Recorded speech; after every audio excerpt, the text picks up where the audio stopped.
In all history, there have been several families, millions and probably billions of them, but only a few stood out and became a global force to be reckoned with today. One of those families is the Rothschild family. Regarded as one of the world's most notable European banking dynasties, which goes back to the late 18th century. The Rothschild family is one for ages, known for their economic influence around Europe in the 19th and 20th century. The family name still stands strong to this day. But wait a minute, how much do you really know about them? The name Rothschild was originally derived from the red shield, Rothschild, on the house in the Jewish ghetto where their ancestors lived. To understand how they made a name for themselves, buckle up as we head to Frankfurt, Germany in the early 17th century, where the Rothschild family all began.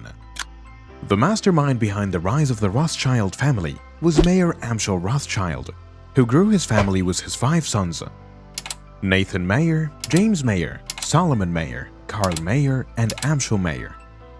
His philosophy was that, by keeping his family's business within the family, the future was assured to be bright, and he wasn't wrong. The Rothschild family grew into a name to be reckoned with as it ventured into several profitable investments and built a successful, strong reputation in the financial industry all around Europe. They are till today regarded as the pioneers of international finance, starting out with branches in Naples, London, Vienna, Paris, and their native land, Frankfurt. From starting out as a small business engaged in foreign exchange and trading goods and commodities, the family enlarged its business ventures into merchant banking, asset management, private banking, insurance, mergers and acquisitions, venture capital, sovereign debt, and pension and investments. By constantly maintaining their financial reach, the Rothschild family went on to invest in major infrastructure projects, notably the Suez Canal. Before all these, the success of the Rothschild family can be tracked back to a humble beginning of Mayer Amschel Rothschild.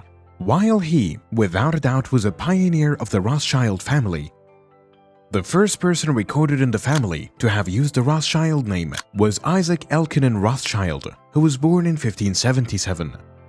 Mayer Amschel Rothschild was born on the 23rd of February, 1744 in Frankfurt, and was raised in the German Duchy of Hesse during the time when the Jews were not permitted to live close to Christians, but rather in small communities far from them. They were also not permitted to leave the village gatherings on Sundays, at night, or on Christian holidays. As a young child, Rothschild stayed in the house filled with 30 other family members, where he learned about how to run a business from his father, Amschel Musa Rothschild, who was into corn and silk business. One of his first jobs was arranging and sorting coins that were obtained through Frankfurt's semi-annual trade fair, an event that attracted several buyers from all around the region. Mayer continued staying at his family's house until he became an orphan at the early age of 12, when his parents died from smallpox. Before their death, Mayer's parents wished him to study Jewish education and become a Jew. However, Mayer had other plans, as he was only interested in one thing: business. So his relatives granted his wish and sent him to take an internship position with Simon Wolf Oppenheimer at a banking house in Hanover, Germany, where he eventually learned everything he needed to know about banking and foreign trade. While at the banking house, Mayer learned the trade secrets of rare coins from famous places like Byzantine Empire, Persia, and Rome. The collector of coins were wealthy men, including several princes. After learning the business, Mayer returned to Frankfurt, his hometown, at the age of 19. Now an adult and ready to venture into his own business, Mayer joined his brothers as they continued the wealth trade and commodities as their fathers did. Soon, he had a rare coin business with Prince Wilhelm, who later in 1785 became Wilhelm IX, Landgrave of Hesse-Kassel, and eventually the richest man in Europe. It didn't take long before Mayer Rothschild started rendering other banking services to Wilhelm and several aristocrats. By 1769, Mayer Rothschild had become exceptional at his business and was appointed court factor, a banker of Jewish origin managing the finances of European loyalty and nobility. The following year, in 1770, Mayer took the biggest step of his life, one that really began the rise of his empire. He married Guttel Schnapper, the daughter of another court factor and money changer. Guttel gave birth to 10 children, 5 boys and 5 daughters, who would later go on to propel the family name through the next generation and to a whole new level. Unlike his court factor predecessors who couldn't carry their coin business to the next generation, Mayer Rothschild was a very smart man. He succeeded in passing his wealth among his children to the next generation, and the business grew exponentially during the French Revolution. As Mayer Rothschild enabled payment from the British for the employment of Hessian mercenary soldiers, he supplied several items to the Austrian army, including uniforms, horses, whey, and equipment. Around the early 1800s, when his son had come of age, Mayer Rothschild sent them to live in London, Paris, Vienna, and Naples, while one stayed back in Frankfurt. With each one of his sons in England, France, Austria, Italy, and Germany, Mayer's plan and the ultimate goal was to establish a banking business in those cities for his sons, which he did. His 5 sons went in to expand the family business throughout Europe. Their coverage of 5 different and major cities around Europe meant that for the next century, from 1815 to 1914, the Rothschild family controlled the largest banks in the world. With Mayer's sons spread around Europe, the 5 bank branches they established became linked with each other and, in effect, became the first bank to cross borders. Mayer's sons grew the bank to start lending money to the government to fund war operations for several centuries, which offered the Rothschild family the opportunity to gather bonds and build extra wealth across different industries. Before Mayer Rothschild died, he laid down strict rules and instructions on how the family should handle the finances he left behind. Due to his strong will to leave the fortune within the family, he outlined a strict patrilineal system for succession. That way, property and titles could only be passed down through the male descendants, while the female descendants were left out of any direct inheritance. However, this had a huge effect on encouraging marriages between the family members. From 1824 to 1877, there were over 35 marriages by Rothschild's male children, grandchildren, and great-grandchildren. Among the marriages, 30 were marriages between male descendants and members of the family. Most of them married their first or second cousins, and during this period, only 2 Rothschild men and 4 women married people who weren't family members. After the death of Mayer Amschel Rothschild in 1812, his eldest son, Amschel Mayer, took over as the head of the bank at Frankfurt am Main. He had a very quiet life, managing the business his father had left with his other brothers spread across Europe. In 1817, he became enrolled as Amschel Mayer von Rothschild, and 5 years later, in 1822, he became a baron. Amschel Mayer held a tight closeness to the Orthodox Jewish circle and was referred to by Eastern European Jews as the pious Rothschild. Amschel died without a child, and his brother's sons Anselm, son of Solomon, and Mayer Karl and Wilhelm Karl, son of Karl, took responsibility for the business from 1855. Solomon, the 3rd child and 2nd son, went to Austria and became quite successful. Before his move to Austria, he was trained by his father in finance business with years of experience. Without wasting time in Austria, he set up the SM von Rothschild in 1820, the same year he arrived. The business was a major financer of the Nordbahn rail transport network, Austria's first steam railway company. His company also funded several government programs that required a large amount of capital to be raised. After getting close to the government, Solomon Mayer Rothschild further established his presence in Austria by making connections with the country's highest aristocrats and political elite through his closeness with Prince Clemens von Metternich and Frederick von Gens. While at the helm of the bank, Solomon oversaw the operation as the SM von Rothschild played a vital role in the growth and development of the Austrian economy. To recognize his services in the country, Emperor Francis I raised him to Austrian nobility in 1816. However, the patent was offered to his 4 other brothers, with only Nathan Mayer declining.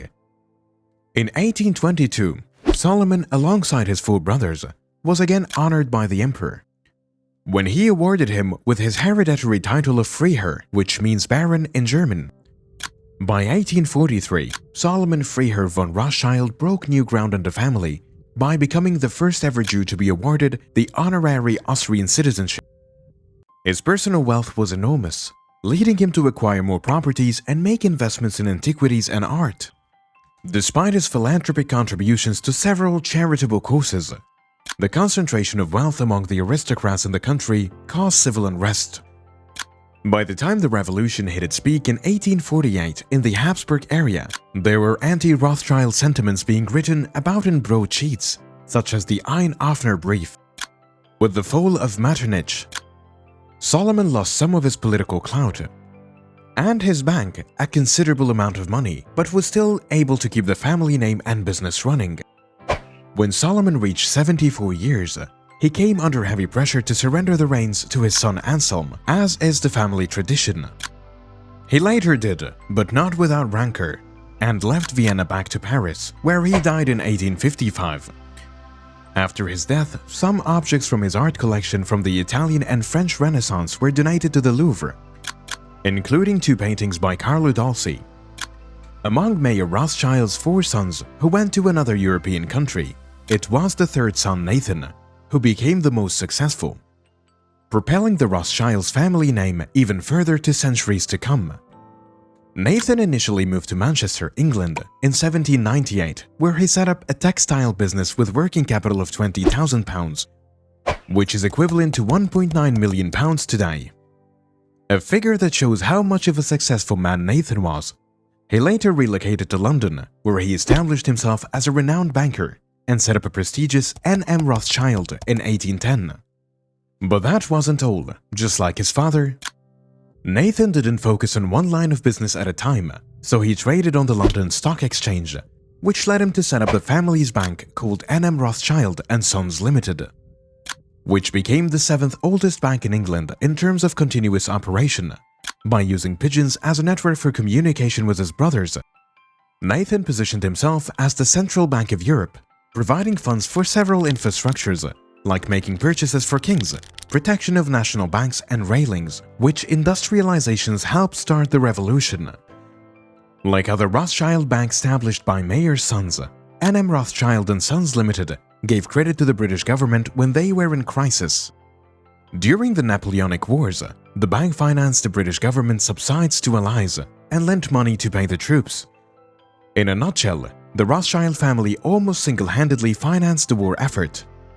By 1824, Nathan Rothschild, in partnership with Moses Montefiore, co-founded the Alliance Assurance Company, which is now part of the RSA Group today. 9 years later, in 1835, Nathan yet again made another giant stride for the Roth family name, when he secured the sole rights to the famous mercury mines in Spain. The acquisition gave the family a virtual world monopoly on mercury as a vital chemical element for refining silver and gold. In 1852, the supply of mercury later proved invaluable when the Rothschild family company, N.M. Rothschild & Sons, started refining silver and gold for the Royal Mint and Bank of England. Nathan Mayer was succeeded by his eldest son, Lionel de Rothschild, who took over at the helm of the London branch of N.M. Rothschild & Sons Limited. Lionel Nathan Rothschild was the first Jewish member of the parliament. While he was head, the bank was solely responsible for financing the British government purchase of the Suez Canal in Egypt, 1875. His interest in railways picked up where he started investing in it, as his father's brother James did while in France. So he continued running the family business successfully for years to come, grooming his son to be ready to continue the family's dominance in the financial industry. In 1869, 10 years before his death in 1879, Lionel's son, Alfred de Rothschild, took over as the director of the Bank of England, serving a total of 20 years. By this time, the Rothschild family had grown immensely around Europe. In 1892, Alfred was one of the very few people representing the British government at the International Monetary Conference in Brussels, Belgium. Things were just getting started for the family's banking business, as more groundbreaking achievements were on its way. It didn't take long before the Rothschild Bank fully funded the then Prime Minister of the Cape Colony, Cecil Rhodes, in development of the British South Africa Company, and Leopold de Rothschild administered Rhodes' estate after his death in 1902 and helped to set up the Rhodes Scholarship Scheme at Oxford University. By 1873, the family decided to join their resources for further expansion as the descendant of the youngest son of Mayor Amschel Rothschild, Jacob, who was sent to Paris and partnered with Nathan Mayer's son. The partnership saw the Rothschild Frères of Paris and N.M. Rothschild and Sons of London, alongside other investors, buy a Spanish government mine known as the Tinto Copper Mines. The reason for the acquisition was that the mine had become unprofitable for the government. Under their ownership, they turned the company back into a profitable business, and by 1905, the Rothschild family interest in the Tinto Copper Mines was over 30%. Prior to this success, Lionel de Rothschild and the French Rothschild banking house invested in and loaned money to De Beers diamond mines in South Africa, becoming its largest investor and shareholders. Lionel Nathal de Rothschild ensured that the London banking house continued to grow under his leadership. And when he handed over to his brother Anthony Gustave de Rothschild, the company remained at a growing rate, further signifying the efforts put in place by the original founder of the banking house, Nathan Mayer Rothschild. Anthony was succeeded by his son, Evelyn de Rothschild. Over the next century, politics, war, and family rivalries reduced the fortune of the Rothschild family despite the success of the London and Paris branches of the family. So what happened exactly that led to the family's diminishing fortune? Let's go back a bit in time. In 1863, the Naples branch of the Rothschild family closed up, and by 1901, the lack of male successors meant the closure of the German bank in Frankfurt, which was originally the place where it all started. In 1938, following the invasion of Austria by the Nazis and the threat they posed to the Jews, the Vienna branch closed up, but it was only the start. In France, the Vichy government seized the properties of the Rothschild Bordeaux during the war, while the Nazis confiscated art and other precious objects from the Austrian branch of the family, totaling millions of dollars. However, the Austrian government later returned a portion of it in 1998. In the coming years, the family spent more time giving out assets and properties rather than gaining new ones. Several of their luxurious Rothschild estate were given out in charity to the French and British governments and other universities and organizations. In the early 1970s, only 3 Rothschild family banks remained: the London branch, the Paris branch, and the Swiss bank founded by Edmund Adolph de Rothschild, the son of Maurice de Rothschild, who was born to the Paris family branch. In 1982, the Paris family bank was dealt a huge blow when President François Mitterrand's socialist government nationalized the bank and renamed it Compagnie Européenne de Banque. Despite his independence, Edmond came to aid his cousins, Baron David René James de Rothschild, 1942, who stayed in Paris and in 1987 created Rothschild and C Bank. By the 20th century, the family had taken a huge turn into the modern world and was majorly led by Sir Evelyn de Rothschild. Born Evelyn Robert Adrian de Rothschild on August 29, 1931, Evelyn was the only son of Anthony Gustave de Rothschild and Vonne Lydia Louise née Cahen Danvers, named after his uncle, who died while in action in the First World War. Evelyn, like several of his cousins, spent time growing up in America during the Second World War. By the time he returned to London, he started schooling at Harrow School in London and proceeded to Trinity College before attending Cambridge University. After completing university, Evelyn spent most of his useful years socializing, traveling, driving luxurious sports cars, playing polo, and enjoying horse racing. By the time he turned 26, Evelyn had joined N.M. Rothschild and Sons in order to be trained in the family business, following the steps and wishes of his father, Anthony Gustave de Rothschild. In 1968, Sir Evelyn assumed his position in the family by becoming the director of Paris-based the Rothschild Frères. At the same time, Guy de Rothschild from the family branch of the family became a partner of the N.M. Rothschild and Sons. By 1976, Evelyn had grown so much in the business, becoming a chairman of the N.M. Rothschild and Sons after succeeding Victor Rothschild.